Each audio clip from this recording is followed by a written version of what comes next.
Okay. Welcome, everyone. We are here with our next edition of Mental Health Conversations by Safe Harbor. And I'm here with Eric, and we're going to jump into a topic that I think is really, really important. You ready for it, Eric? I'm ready. I've never been more ready. Are you listening? I'm listening to, I'm not only listening, I'm listening to understand. Ah, that's right. We're going to be talking about listening to understand. And that does not sound so hard, does it? Sounds easy in theory, right? Yeah.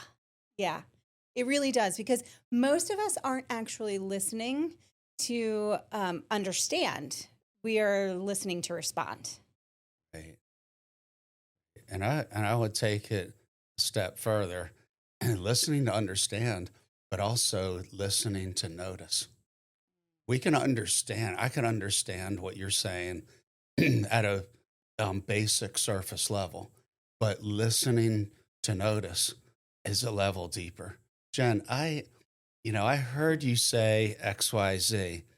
I noticed that it took a lot of grace and compassion for you to do what you did in Mhm. light of XYZ.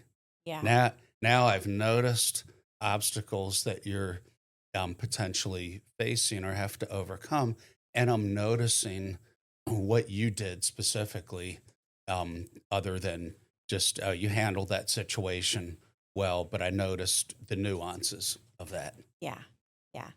Okay, so let's back up for a second and ask why is it even important? Let's give everyone an example. When was the last time you had a conversation and in that conversation you walked away feeling noticed Ooh, and really heard? that doesn't happen that often, Huh, Jen. okay. I'll tell you one. I called my big sister, who I've been close with most of my life, and we were talking about a particular family situation, and she practiced validation. She was Mm, like, "You know what? You're spot on. I noticed the same thing, and I yeah, felt seen and understood." yeah, yeah. It's incredible when we walk away from an interaction and really feel, like you said, noticed, understood, that somebody was actually like in the boat with us and they weren't on the periphery, just giving us advice or oftentimes not solicited advice, right? Right. I'll tell you another time. Our executive team last September sat down with a consultant for a couple of days. And at the end of that time, he had us all go around and say what we notice in each other. So we shifted from, or like what each other brings to the team. So we shifted from discussing business strategy, people strategy, to Jen, here's what I see that you're bringing to the team. Boom, boom, boom. And he he nailed like every one of us. Mm-hmm. And Mm-hmm. I mean, we nailed each other, but we had an advantage. We've been working together for years. In just 3 days, he was able to um, succinctly come up with descriptions of each one of us. Mm-hmm. And I was like, I still have the printouts of everybody's, Yeah. and I read them, and I'm just like, wow, he really noticed and observed and listened to Mm, see what he saw. yeah. And I remember that meeting and I remember walking away and just feeling, I mean, there's no description of how I felt connected and I felt seen and Right. understood, and that goes a huge way when you're trying to have conversations. You're trying to do things sometimes that are challenging, right? We all face challenging things that we're doing, and to be able to feel heard, understood, and seen in a conversation, um, it's like no other. Right. Right. And then I chat GPT'd myself. I love that. And what did ChatGPT say It said the about same you? thing the consultant said. And I was like, wow, he really observed and listened to understand. Mhm. Mhm. Yeah. So there's so many things, so many directions we could go as we're talking about really listening to understand.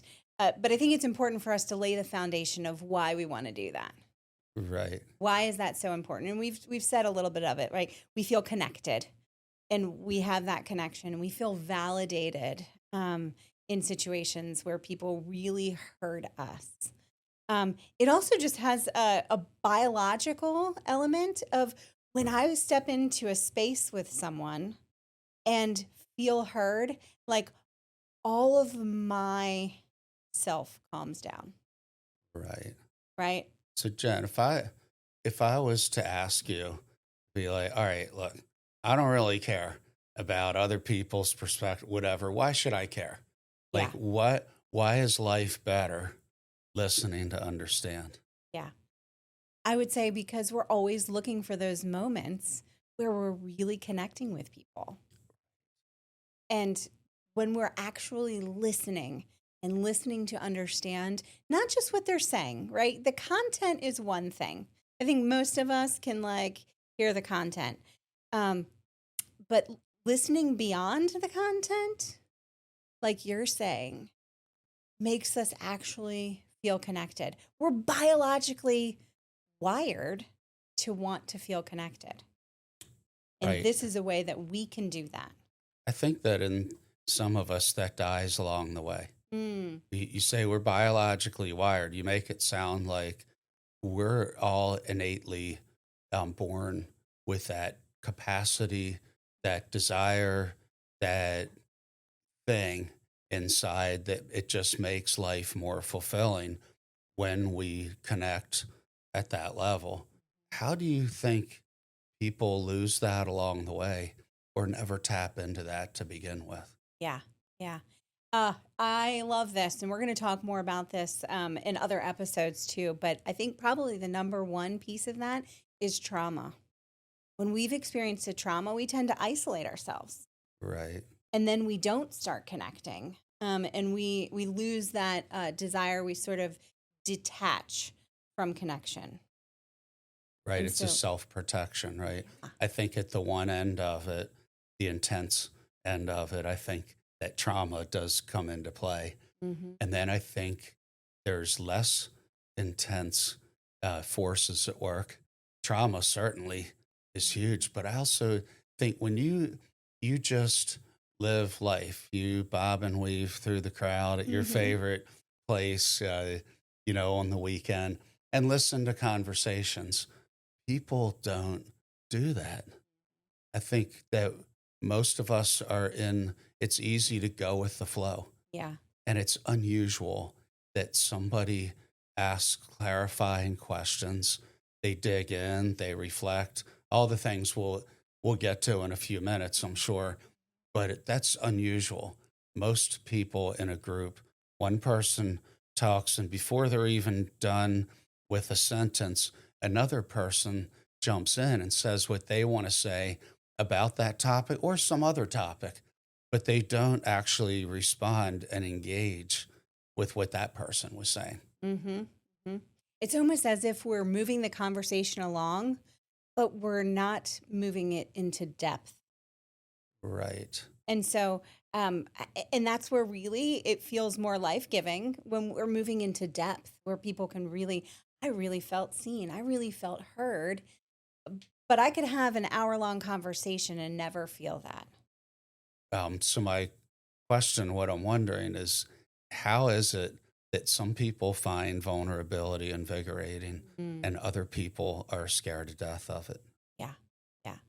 Well, I do think that there's a level of uh, grit and also being able to tolerate the uncertainty of whether or not a conversation could potentially lead to me feeling ashamed in some way. We're afraid of being exposed. Yeah. Yeah. And we don't know what that other person is going to do with um, maybe parts that we're ashamed of or whatever. They could be very validating and welcoming, or they could be judgmental. Mm-hmm. It's just a roll of the dice. We don't know. Right. And And then that if they're judgmental, it's going to reinforce me not wanting to put it out there and be vulnerable with right. people. Yeah, I think so. I'm just wondering how the person, because we've all had this happen where we're vulnerable, we're exposed. I like that word.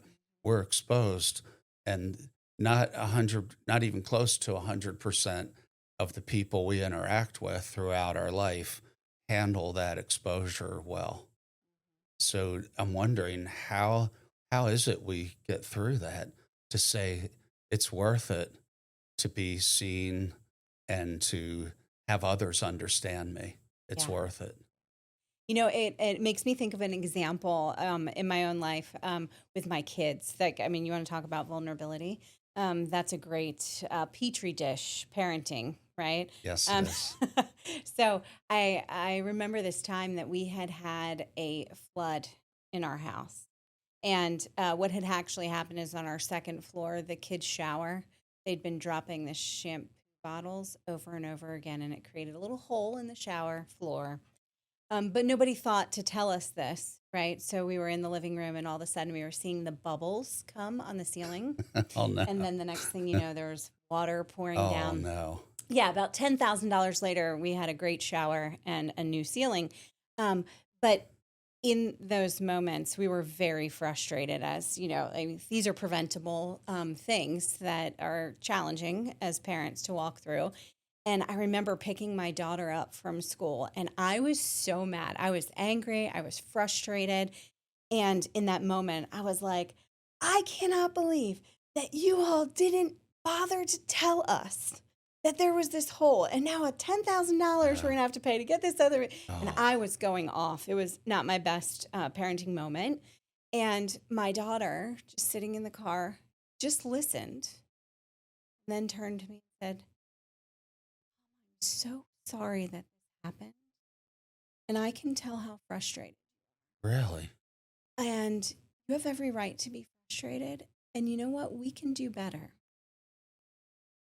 And in that moment, I Boy. literally had this physical response where everything just calmed down. And I thought, "Hmm, I have nowhere to go." She's literally just calmed all of my biological response to be feeling like I'm like in fight or flight. Um, I felt heard. She acknowledged the feelings that I had and why I would be frustrated. She apologized, and that was the Wow. end of that. Well, you talk about full circle. Yeah. She used everything you taught her Mhm. as Mhm. a mom who's a counselor. Yeah. Yeah. That's which is great parenting. That must have been not only felt great in the moment, but as you talk about it now, I Yeah. mean, what comes to mind or how does it feel internally when you talk about it now? I imagine it's like a proud mom Yes, moment. for sure. Proud mom and actually shocked because sometimes I think, oh, wow. Even with all the mistakes, she still got that piece. Right. That's awesome. But I always go back to that when I think about active listening and really listening to understand and go beyond the content. Because I think I remember what it felt like in that moment when my everything in me was screaming. And then I just felt so heard, and it just Wow. calmed everything down. Right. And then it was over. Like, oh, okay, well, we'll get it fixed. There you Right. go. So I think kind of when we're that's an amazing story, and when we're looking at the why this doesn't happen, we're really getting at the resistance. Sometimes is the listener, but the resistance other times it's the speaker.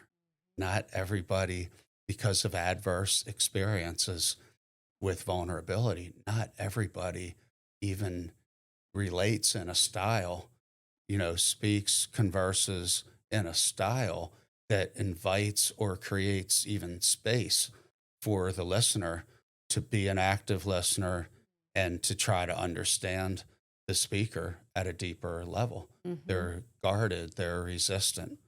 And sometimes the resistance is us as the listeners.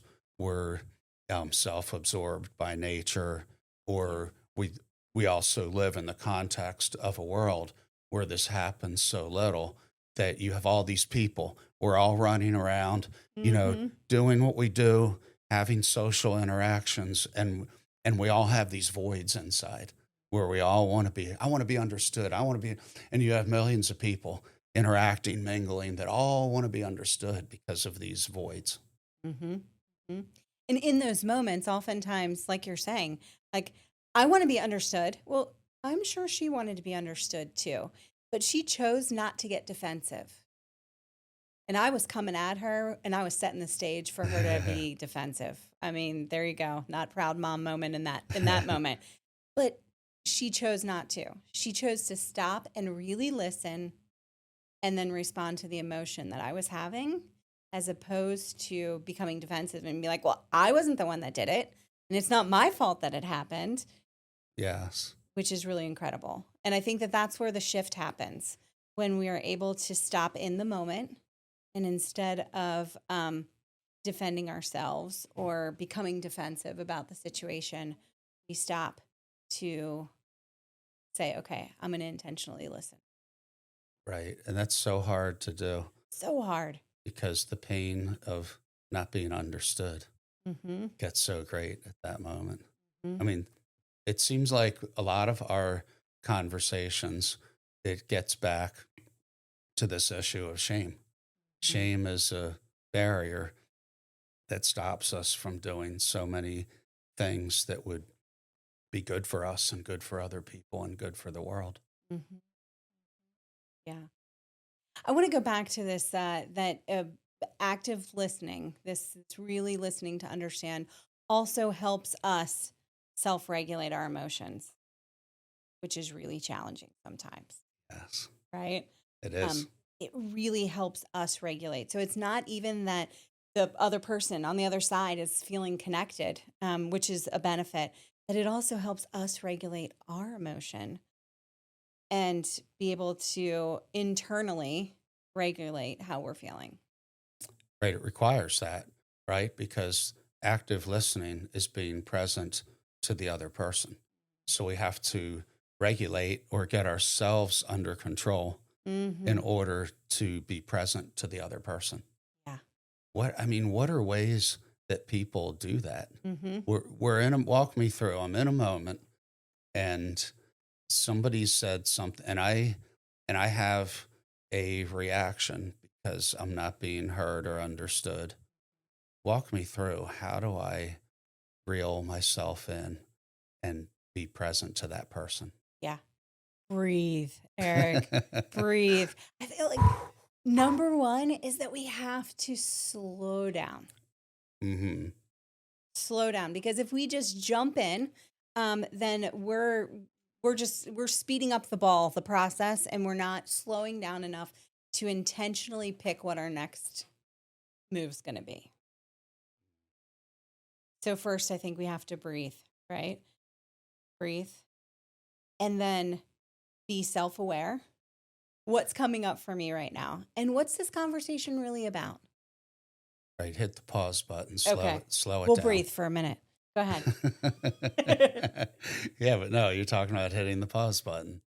Yeah, That's what we do right. when we do that and slow ourselves down. I mean, when you listen to two people, you've probably, as a clinician, had this happen. You're working with a couple, a parent and child, and the conversation's not going well. What happens? The amount of words per second that is being Yes. spoken speeds up. Yes. It does, and you're talking about do the opposite. Hmm. Breathe, hit the pause button, say less words, think before speaking. I mean, these are basic things. Basic. Yeah. Basic, but so hard, and Yeah, make a huge impact. do. Yeah. The other thing that I always like to either ask myself internally or actually say out loud is, what do you need right now? I'm going to touch base, right?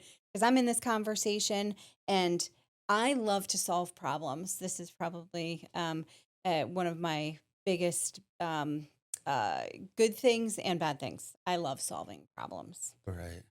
Um, so in the moment, sometimes I want to jump in. This is your issue. Ooh, I'm going to jump in and let's solve this problem. Let me tell you the solution. But I have to step back and say, okay, wait, does this person want a solution?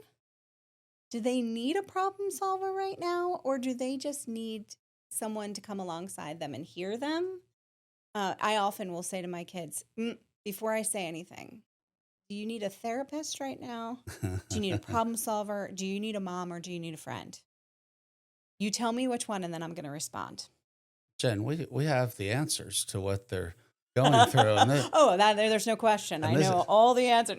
and this takes a lot of this is way too long and laborious of a I process. know, I mean, right? can't we just cut right to the chase Hmm. and just say it how it is, and bypass and streamline? Yeah, right. Yeah. That would be nice, wouldn't it? It's super invalidating too. I understand you're having a problem, but I'm going to tell you the answer so you can just stop having that problem, right? Like that This is never why turns you're the out clinical well. director. I didn't even think for a second it could be invalidating to somebody. Hey, I'm not saying I don't do it all the time, but Right. I'm trying to be mindful not to do it. Yes, exactly. But So, that's the temptation, isn't it? That I see that. I see it in myself and I observe it as I am in social settings, that it takes patience. And then when somebody does what you're talking about, um, the context of how other people look at that is, oh my gosh, they are so patient, as if it's yeah. like they've done this earth shattering Yes. thing. And you and I are sitting here saying that should be baseline behavior. Uh, Like, if we're going to be a great communicator, connector with people, then we need to adopt that as part of our baseline, that we decipher what do they need, not mhm. what's going to make me feel good, what's going to make me feel knowledgeable, what's going to be less hassle for me, because I don't feel like hearing all this stuff from them, or I want to talk about how my kid scored the winning goal or did this or did I don't want to hear all this about them. But if we made that part of our baseline behavior, we'd have to do that. We'd have to cut through a lot of our own internal resistance Mhm. of wanting to be heard, wanting to feel important. Yeah. Just a side note on that too. It's really hard to tolerate someone else's emotion when I'm not even trained to be willing to tolerate my own emotional reaction. Mm, Right. And so when we're having these conversations and someone's starting to be more vulnerable, sometimes the response is, I need you to stop crying. So and then we start not being able to have the patience and tolerance of someone else's emotion instead of really sitting with them. right. That is definitely that's a deeper level. Yeah. I think that's a skill, but it's deeper and beyond just a skill. That's dealing with our own emotions and not getting triggered all over the place. Yeah. Another thing that I oftentimes see in these conversations is this idea that you start telling me about something you're going through, and I want to find the box of my own life, like how that makes sense, and like, oh, I've been through that, Right. and so I jump in to tell you my worst story about that as Mm, well.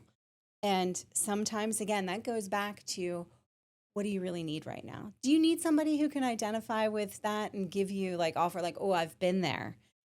Or do you just need me to hold my story because we're not having a contest? We're not having a suffering contest. right. That is definitely a pet peeve Yeah. when you show some vulnerability and somebody is, oh, I totally understand. You know what? Here's what happened to me, Mm-hmm. and I call it hijacking the conversation. They've hijacked it at that point, Right. Right. and then it has the opposite effect, right? I don't feel understood. I don't feel known. I don't feel like they understand.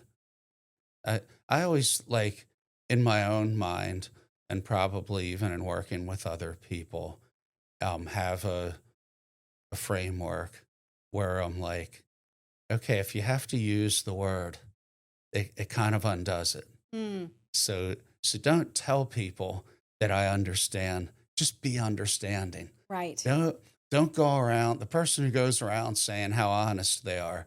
They're probably dishonest. Hmm. Like just be honest, be present, whatever. Don't constantly try to announce by, what your example. Oh, I totally understand. No, just act understanding to Hmm. that person, and then they'll let them feel that we totally understand. I'm glad you said that because I also think when we talk about active listening, uh, sometimes we get into like the therapist mode. What I heard you say is, Uh-huh. oh, it drives me crazy. I Would say, well, if you heard me, like that's really where I feel like you got to go deeper. Don't spit back everything that I just said. right, Yeah, got it. You heard that. You heard the content. Reach deeper. Hear my right. emotion. Hear what's not being said. Ask a follow-up question about that. Yeah. Maybe what is it? It's reflection. Mm-hmm. If I say, well, Jen, you just communicated X. What I'm wondering is blah blah blah blah blah. That's digging deeper. Well, while staying on track, letting you know that I've heard what you've said, but I'm asking something deeper about that part. Or Jen, you said a bunch of things. Um, I'm I'm like fixated or focused on you said this, and I'm wondering more about that. Yeah. Yeah. That going deeper part. I Yes. feel like there's also one more element that we really just have to put out there.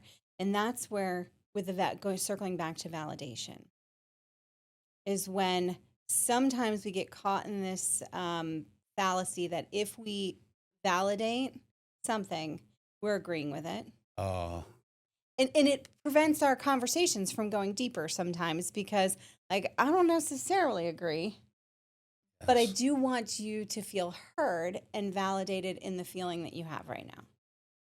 That doesn't mean I necessarily agree. Sometimes if it's overt enough, I might even find myself saying something like, you know what you're saying and feeling really matters to me a lot, and I want to understand it more. Admittedly, I might not, you and I might not see everything that you've said exactly the same way, but I want to set that aside for now. And I really want to understand inside of you what's going on with that opinion, that perspective, that whatever. Can you walk me through it a little bit more? Yeah. Then I've So, I've said I haven't put myself in a corner. mhm. I've proactively created room for the fact that we don't both have to think exactly the same thing about everything. Yeah. The Gottmans say that we shouldn't side with the enemy. And so what that means is sometimes when we're in a conversation and maybe you're telling me about something that happened at work, and you didn't feel validated or you Uh-huh. didn't feel heard I mean, and if I jump in and I'm like, well, yeah, I think your boss might have been right. You shouldn't have done it that way. Mm, Ooh, I just sided with the enemy. right. And in this moment, now that could potentially be true, right? You could have made a mistake and the boss could be right and like but in this moment what's most important is that you're feeling heard and that your feelings are validated. So I have to step back and resist the urge to be like, here's the truth hammer. Let me hit you with it. Well, yeah, you're getting into some of the things that make this hard to do because we might see immaturities, weaknesses, failures, all kinds of things in another person that are jumping out at us, and they just want to be understood. And I think the paradox, I think there was a Carl Rogers quote, and I can't remember what it was, but the paradox is that as we accept people for who they are and really understand, then change is possible, Yeah.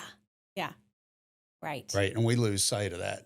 We're like, I think we a lot of times have a valid fear that if we are empathetic and listen to understand, we're just reinforcing dysfunctional things in Mm-hmm. people. When in reality, the opposite is true. The likelihood that they're going to face some hard things or be open to our feedback increases when we do that. I mean, I've, like you, probably experienced many examples, both professionally and personally, where that dynamic is at play. But when you give, like what Rogers calls unconditional positive regard to the simple, plain language, that person feels like I'm for them. I accept them as a person, that they'll tell you anything, Mm-hmm. Yeah. or they'll realize things about themselves because you've just made it safe for them to do that. And they just hear themselves talk, and we ask a question or two, and they start to connect dots if they have any level of self-awareness. If they have no self-awareness, then I just send them to you. I just say, Jen, they're your problem. Thanks, Eric. I appreciate Yeah. that. Especially at parties. I do Oh, that. I go, mm. this there's somebody I want you to meet.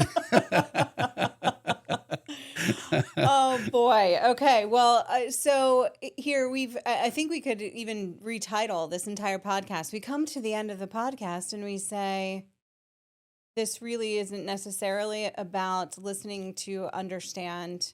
It is about self awareness Right.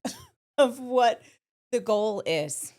Our our whole series is about vulnerability and self-awareness because you and I, Yeah. we live, eat, sleep, We and live breathe there. Yes. that. Yeah.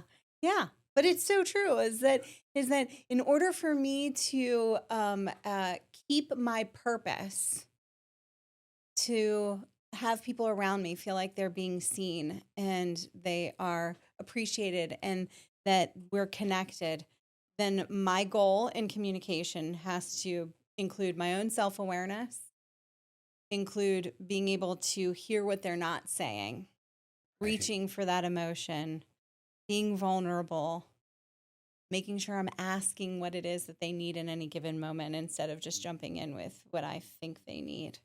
Right. And it's kind of full circle chicken and egg because to be self-aware, we need attachments to other people. Mhm. But in order to have healthy attachments to other people, we have to have self-awareness. Mhm. So, simply put, when we pick healthy people to surround ourselves with, we learn a lot about ourselves. Mhm. I was talking to a woman recently who is on a journey of self awareness, and she started to notice things in certain people that she hung around. And so I said, I don't have a crystal ball, but I'll bet there's a chance that you're at the beginning of a shift because you're growing personally, that you're going to be attracted to other different types of people that are more mature, that have more self awareness, and they're going to be attracted to you because you're going through a change and they're going to identify you as somebody, wow, I could connect to that person. And fast forward a couple of months, another conversation. That's exactly what's happening. It's showing how healthy attachments help us become more self aware, but becoming more self aware also helps us develop healthy attachments. And those kind of spirals, they're upward spiral. They're Mhm. where the two are feeding off of each other. We have positive forces in our life feeding each other. Yeah. Okay, so for our audience who are listening today, they're thinking, "Wow, like talk about healthy spirals." We've gone all over with some things here. Of what are some pitfalls? What are some things for us to be aware of? What would be the one thing that you would want them to walk away saying, "Okay, I'm going to try this. This is the one thing I'm going to try to connect with people in our community." I'm going to stop running from myself. There That you would be go. the one thing I'd say. Yeah. Like, start noticing with yourself. Mhm. What do you feel? What's going on inside? Was talking with somebody else at one point, and there were issues with this woman's mother, and she, in a future conversation, came back, was talking about some interactions with her mother, and she made so much space to honor her mother, have grace, all that. But she also made so much space to honor herself and Mm. check in with Yeah. herself and say, okay, but yeah, I'll give my mother grace. I'll give her credit for the things she did do right. And I'm like, that's wonderful, but it's equally wonderful that you're not dismissive of the impact that some of those things had on you. And so she wasn't running from herself. She made room for both. So good, Eric. So good. Yeah. Yeah. What else, Jen? What closing remarks would you have? Yeah. I think the thing that comes to mind for me is that listening is so intentional. Slowing down, the self-awareness piece that you're mentioning, um, and also just keeping the goal in mind, right? Is my goal to jump into the content and make sure we're correcting that?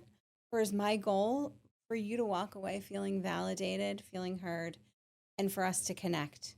Even if it means that like I can see it clearly that there are some things that you probably are going to deal with in the future that you're going to need to correct. Okay, fine, but that's not my goal right now. My goal is to be with you in this moment. Right. So, I think sometimes, like, it would be remiss on our part if we didn't say sometimes there's things that are real, like ADHD, mhm. that can, prevent a person from being an understanding listener because it's just physiologically so hard, next to impossible, to focus and stay engaged. And it's not that the person doesn't want to or that they have even unresolved trauma or all these things. Yeah. It could be as simple as they have ADHD. And if that's anybody who is listening to our podcast, I would say there's no shame in that. That's a No. real thing. Doesn't make you a bad person at all. You're probably potentially a great person, but a great person who has ADHD Yeah. and is struggling to be an understanding listener. And we have prescribers on our staff that can treat. It's very treatable if that is somebody who's listening, get some evaluation and some help for that. It could change everything. Yeah. And there are so many small interventions that have yield huge results in that, you know. I have a kid that's like that. And you know what? I don't insist that he put his Nintendo down while he's talking to me. Because if he's fidgeting with something, he's actually listening better than if I make him stop and talk to me. Hmm. And so we've talked about that, and so that's okay. And so we've communicated about that. Now, some people would look at that and be like, "He's not paying attention." Well, actually, he is, right? So there are interventions and things that therapy and with med management can very much help with to navigate those unique situations. Right. Yeah, I think that that's a key thing that you just said, that sometimes we ascribe certain things to other people and get our feelings hurt. And I think it's real part of being an understanding listener is understanding that person, um, when they're not, that other person's not a good listener. There might be reasons why. They might be self centered, they might not care, or they might really care, but have some things, trauma or ADHD or depression or something else.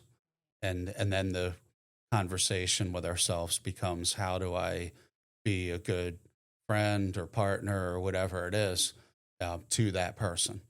And it's easy just to get our feelings hurt, be like, oh, they don't care or whatever, and ascribe negative things to them that may or may not be true. Yeah. Eric, I really appreciate this conversation. And here's the thing is that all of these things are things that we get to try over and over again because no one's perfect at it, Yes. right?